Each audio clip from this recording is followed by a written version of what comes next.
Now, can you tell me? Can you see my screen? Can you see? Yes, sir. I have not shared my screen yet. How can you see my screen? सब चीज में yes sir मत बोलो.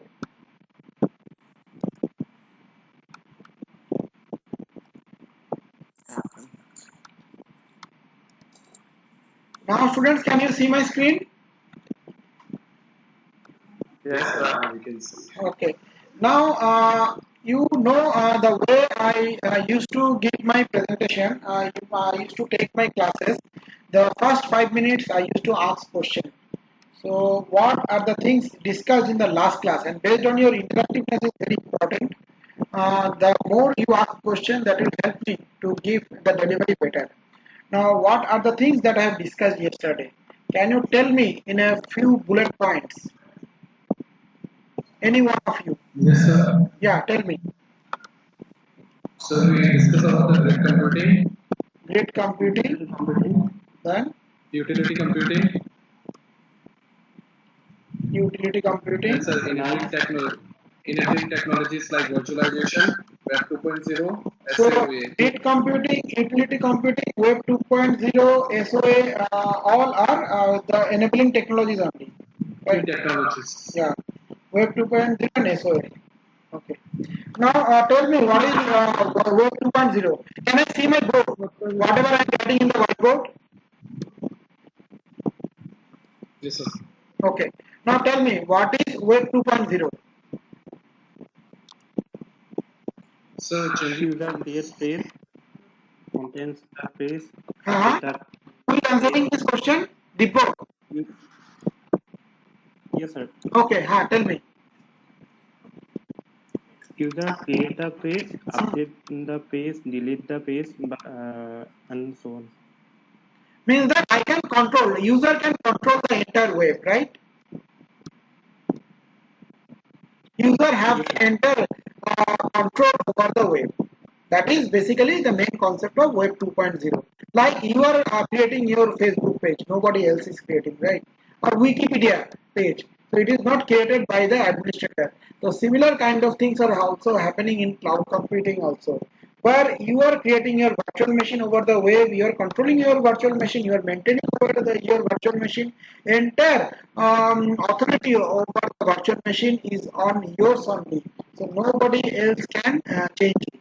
Right. So this is basically Web 2.0. And what is service-oriented architecture? Who can answer? Uh, Bondita Borbora, can you answer what is service-oriented architecture?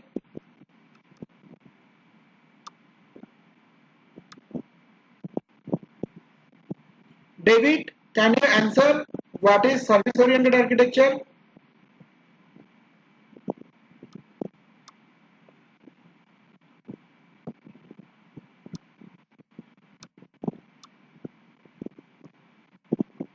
Dhanushmita Bora, can you answer what is service-oriented architecture? Is my voice audible? My voice is again creating problem. Okay, let me check. Now my voice is audible to you. so it's audible, but there are some lags, like There not is very some clear. not very clear. Okay, I think your net is low. my net is 17 Mbps. It is showing. Let me check it again. No, it is 5.4 Mbps. Still, I think the voice should not be a problem. I don't know where from where the problem is coming again.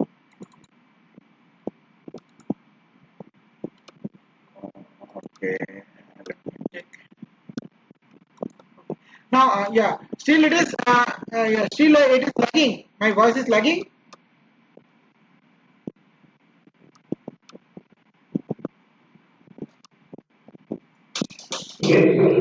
Huh? Okay. Okay. So I just now I need your answer only. So by this time I think the voice will get works. So tell me who can answer. that what do you mean by service oriented architecture?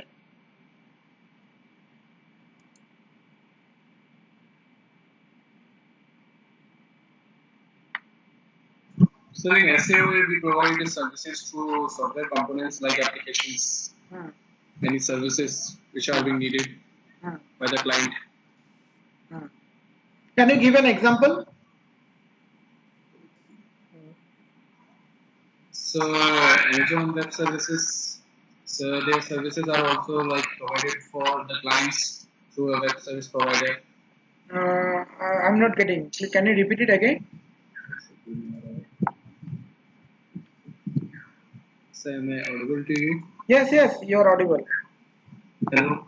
Yes, yes, you are audible. Please tell me. Oh, so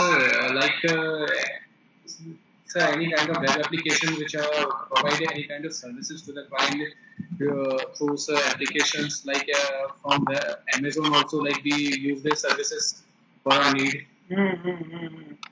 No, okay, fine. So, what I understood, there is a little bit of concept problem from your side regarding the service-oriented architecture. So, I am explaining the entire thing again.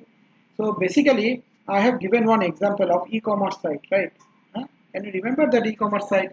In one side, I have the e-commerce site, and every e-commerce site is basically selling their commodity, and to sell my commodity I need to be connected with the bank, right?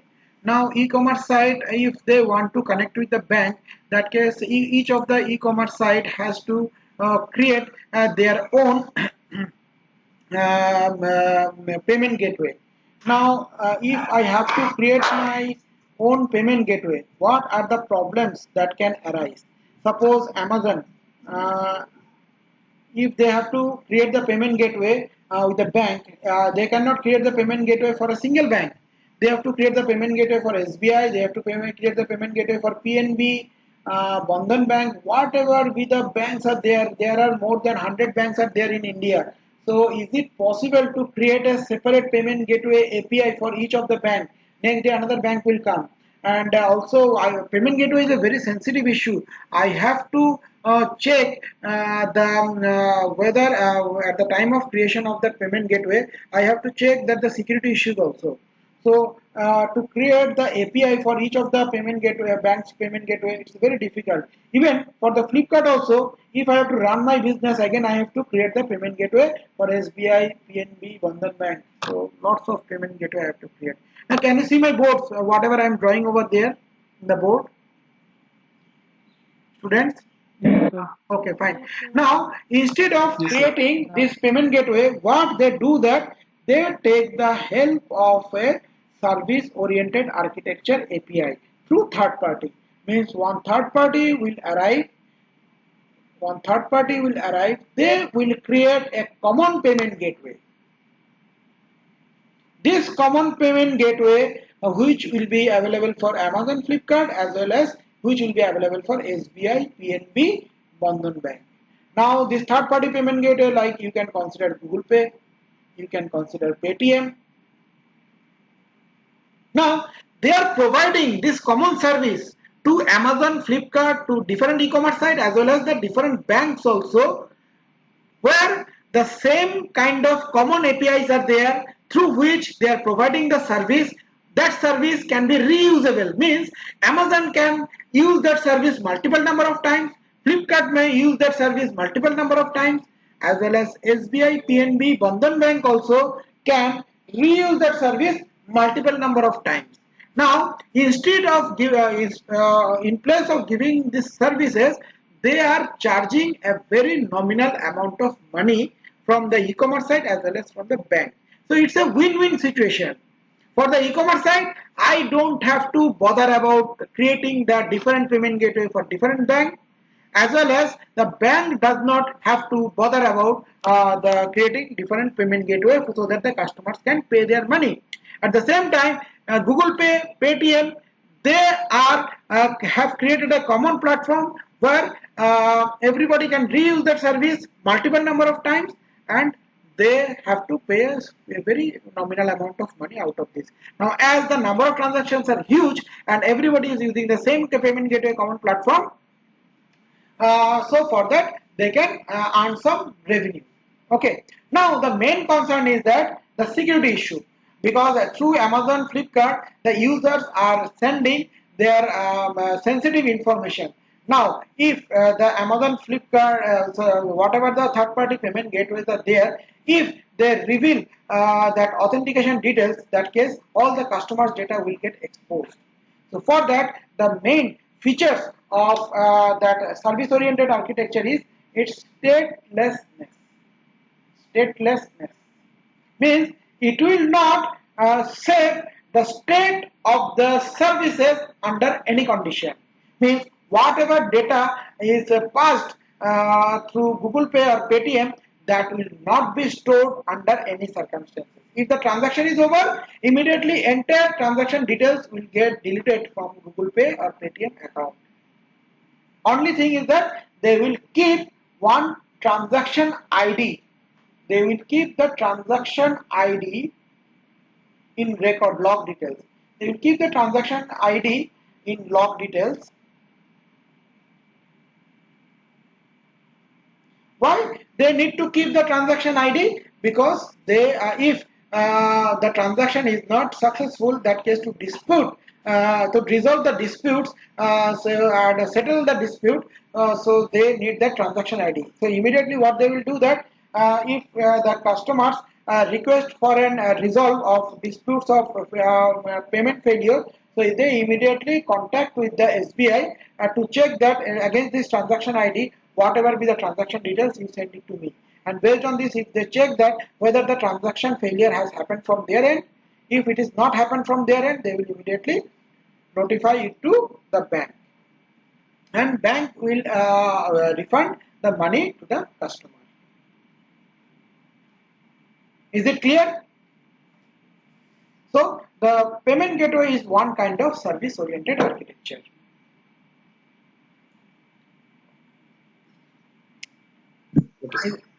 Now, how it can be linked with your what should I say?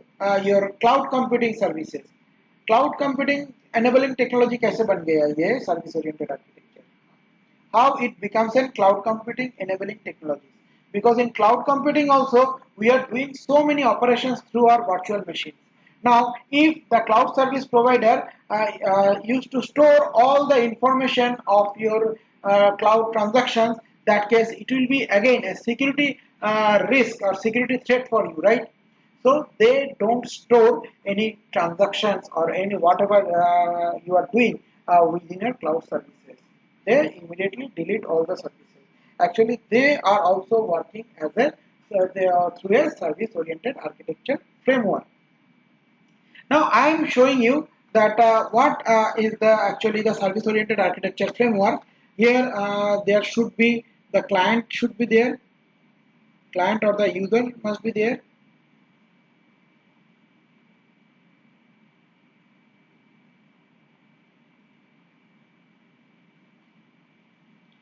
They are applying for some application.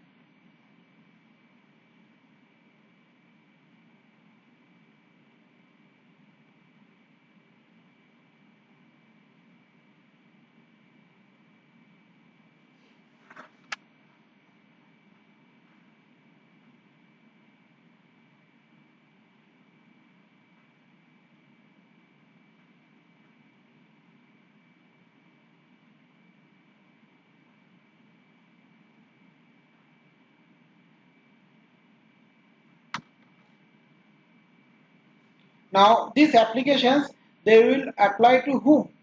They will apply it to your service-oriented architecture framework, right?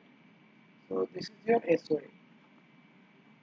Now in that they have one service layer where they will accept the different types of service requests from the customer. Now there should be one security layer also there. Now why the security layer is required? Because whatever data you are sending, as already in the last class also I told you that if there are three parties, right? One is the e-commerce side, another is the service-oriented architecture, another is your banking side. Now each of the e-commerce side as well as the banking side, they are built in different platform, right? Somebody may create their website in PHP, somebody may create their website in Java, somebody may create their website in ASP.NET, somebody may create their website in HTML. Now their packet formats also different. Now basically they are it's a post office job, right? They are taking the data from the client or the e-commerce side. They are forwarding the data to the bank. Now the problem is that the client side, the data format which is built in PHP may not be recognized by the bank side, which is created their entire site in HTML. So what they will do that they will, if they cannot recognize the data format, they will reject the packet and your transaction will not be done. So for that, I told you that whatever data comes from the client side, either they can come in HTML format or they can come in CSS format, they can come in PHP format, they can come in ASP.NET format, or they can come in Joomla, or any other format. Whatever format they come, so they will convert it to a common format or universal format. Can you tell me the name of that format? Can you tell me the name of that format? JSON. Very good. JSON, and another is? One is JSON, another is XML. Exactly. Very good. Very good. So Yeah. JSON or XML. So that security layer, first of all, what they will do that they will check the data and they will convert it to either JSON format or XML format based upon what type of protocols they are using. There are several protocols that I will discuss you later on. Now next is your what are the different types. After that, from that request, they come to know that what type of request you are asking for. Now one request may be to check the balance of my account. One request may be, I'm talking about the entire example I'm giving in terms of online transaction only, right? So it can be for the cloud services, the services may be different.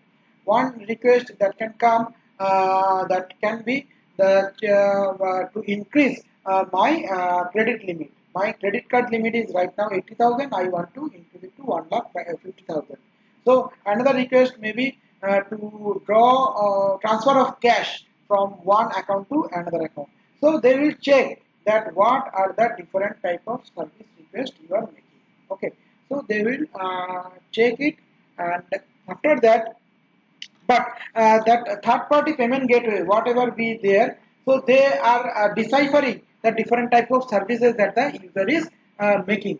But is it possible for the third party vendor to keep those requests? No, because they have to forward the request to whom? They have to forward the request to the bank. Now it will go to the bank, and bank has a separate module. If they want to increase the credit card limit, that case the bank has to check the customer's credit score through their CRM module. CRM means customer relationship management module. Customer relationship management module. Or if they want for cash transactions, that case they have to check the authentication of the customer from the customer's application database. Please draw those diagrams.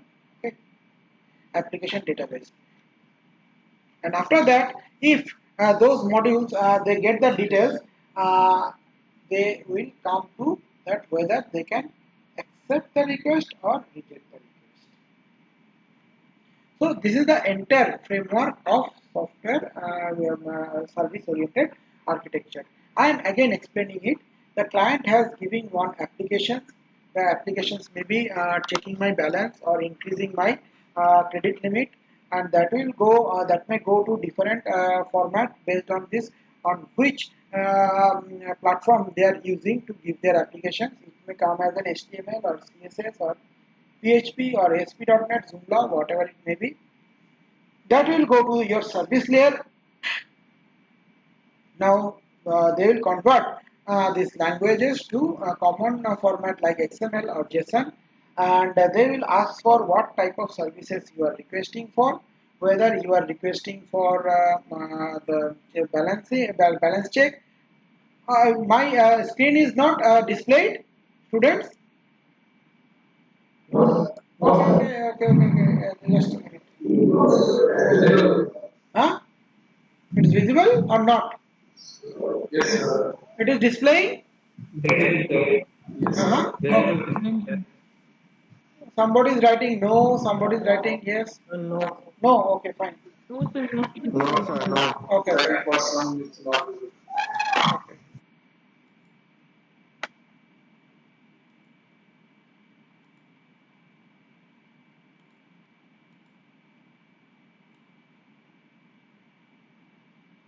Now is my screen visible? Yes, sir. Yes, sir. Yes, Can you see my board? Yeah. What is written the diagram in the board? Okay. So based on the services, they are sending the request either through the CRM module or through the application database, and after that they get the information of accept or reject. Now, have you drawn this diagram? Yes, sir. Drawn. And is there any clarification required regarding this?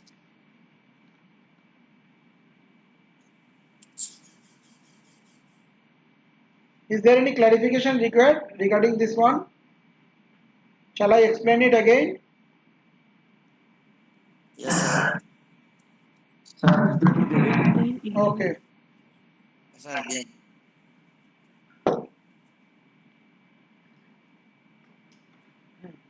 Now, the thing is that you are the client. Okay. Now you have sent a request applications. What type of request? Now banking example I have given over here. Now your request may be you want to check the balance of your but balance checking it cannot be possible through Google Pay or Paytm like this type of services.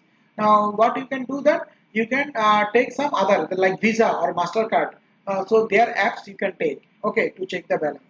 Now or you want to increase your credit card limit or you want to go for some cash transactions or you want to pay the electricity bill. So this type of applications you are giving. Now you are using different platform. You can use Flipkart or you can Amazon. You can use Amazon or you can use Snapdeal. So they are also giving you this kind of services of paying the bills and etc. Right. Now, whenever you are using different platform, your the and different platforms are created their website in different languages. So your and their data format is also different. Now, whenever you are sending your applications or requests to a data format, that data format may come in terms of HTML or that data format may come in terms of CSS or PHP or ASP.NET or Joomla, whatever it may be, right? Now, whatever data format it comes, it goes to your service layer. Now, in the service layer, when it comes, now in service layer means in SOA, service-oriented architecture. Now, what they will do that they cannot put if you send your request to HTML or CSS, they cannot put the same request to the banking side in the same format like HTML or CSS because they are just taking the request and they are forwarding the request right now they cannot forward the request in the same format. What they have to do, they have to use one universal format so that not only the bank, even the client side like Flipkart, Amazon also can understand your format. Right. Now, to understand your format, they are using one common platform. What is that common platform? This can be either your XML or JSON. In that common platform, they are sending this request. Now, that request they are sending, first they check that what kind of services you are requesting. Whether if you are requesting for checking the database balance, that case one format will be there. If you are checking for the cash transaction, one format, another format will be there. If you are checking another service will be there. If you are checking for to increase your credit card limit, that case another format, another service will be there. Now that services they will send it directly to the bank in the format of XML or JSON. Now bank will check what type of service it is. If it is to increase your credit card limit, that case bank will check your your credit score or CIBIL score through your CRM database. In the CRM database, it will be written that whether you are being defaulter of paying your credit card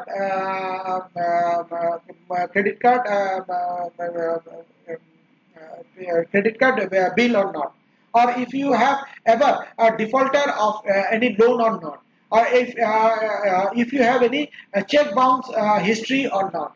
So these are the things every time because all those banks are connected with a PAN number, and government is tracking of all your cash transaction details. Not only that, if you are defaulter of paying your money, that case your CIBIL score will get down.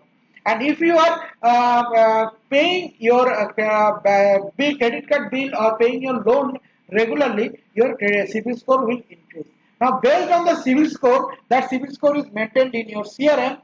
Based on the CIBIL score, they will come to know that whether your application should be accepted or rejected, whether your credit card limit should be accepted or rejected. Now, if you instead of credit card limit increase, if you want to go for cash transaction, so that case they need to check your authentication first, and then they need to check the balance, account balance, whether you have sufficient balance to have this cash transaction possible or not. Now, if it is there, then that case they will send the accept or reject request. Now, is this clear to you?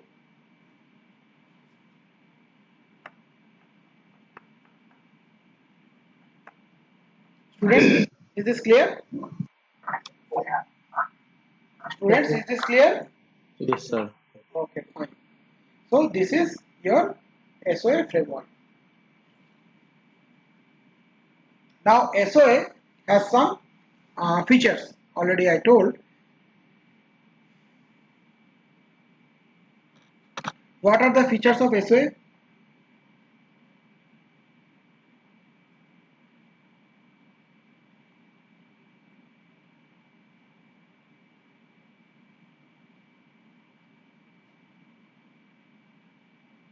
Just now I discussed about service statelessness, then service loose coupling,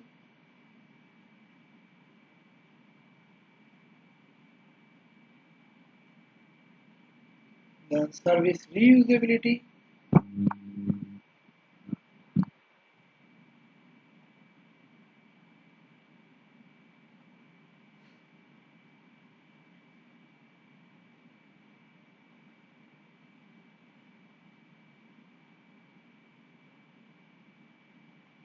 service abstraction,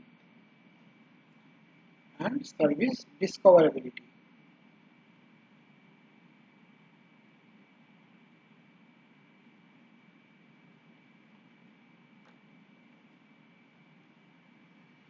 Now, what do you mean by service statelessness? Already I have told a few minutes back. Can anybody give me the answer? I will be happy. What is service statelessness? If you cannot answer, please write it in the chat box 1. If you can answer, please write it in the chat box 2.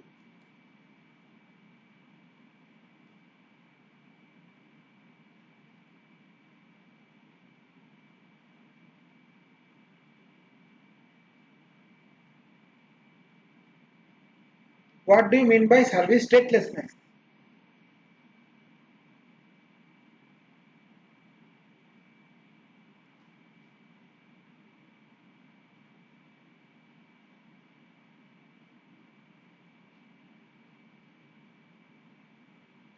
Time waste मत करो, अगर नहीं आता तो बोल दो, so that I can explain it again.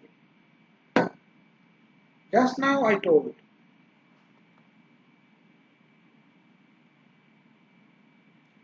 Students, can you hear me? सब चुप कैसे हो गया? Okay, 1. Or you can answer. Joita, can you tell me? What do you mean by service statelessness? No. Oh no, acha. I thought you know. Okay, anyway. Service statelessness means that already I told that one of the main concern of service oriented architecture is that whether the service oriented architecture API store my data or not. If they store my data, that case it will be a security concern. Now, at the time of creating an SOA API, they have to give the consent that they are not going to store any user data. Like you are sending your customers authentication data like your credit card details, CVV number, date of expiry, all the details through the Paytm or Google Pay or whatever it may be, right? So if they store your data and sell those data, then it will be a huge security risk. So for that, they have to give a consent that whenever the entire transaction completes, they will immediately delete entire transaction. They are not going to store any data. What they do, they will keep only the transaction ID to settle the dispute in case of transaction fails or settle the dispute of refund. Now the service statelessness is clear to you. Yes, sir. Okay. So service statelessness means SOA does not store or maintain any state store or maintain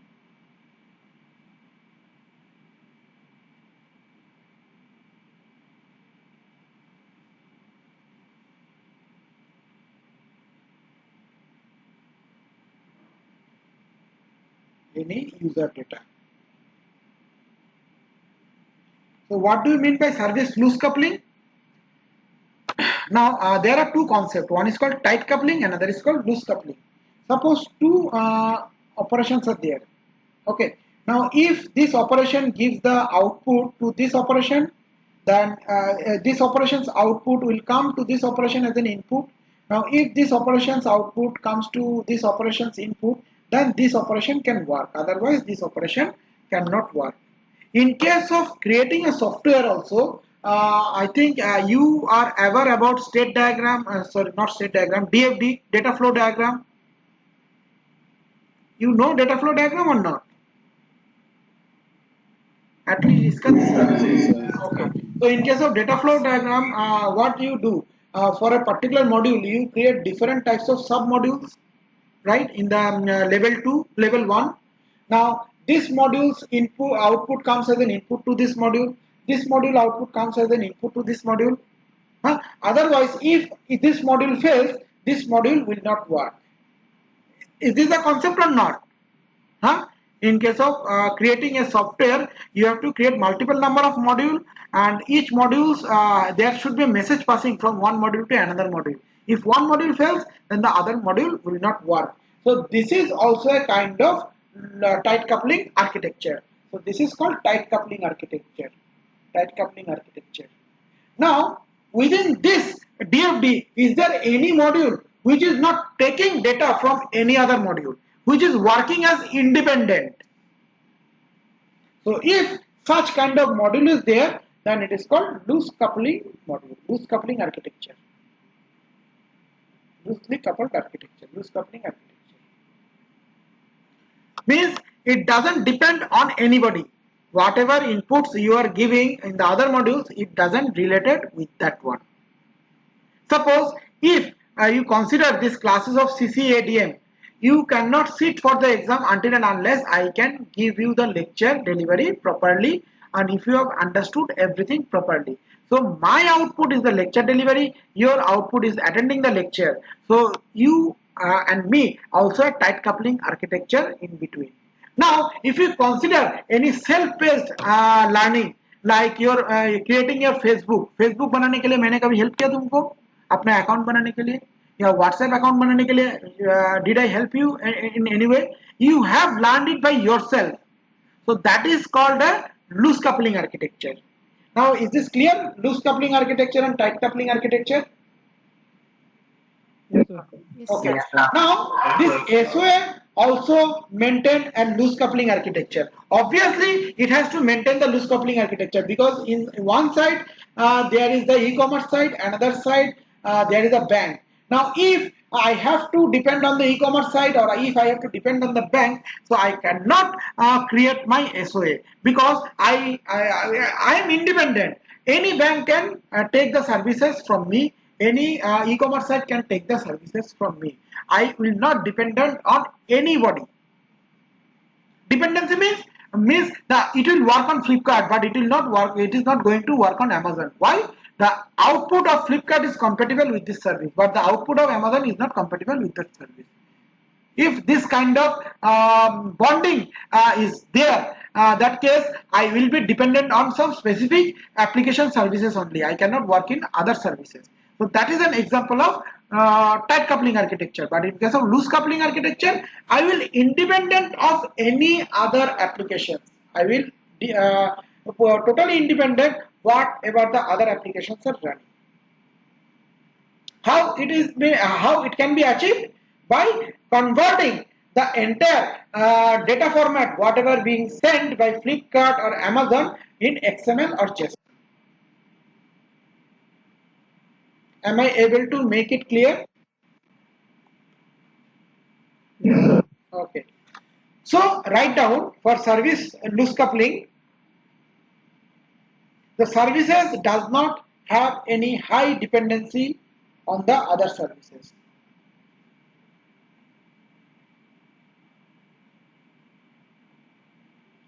The services does not have any high dependency on the other services.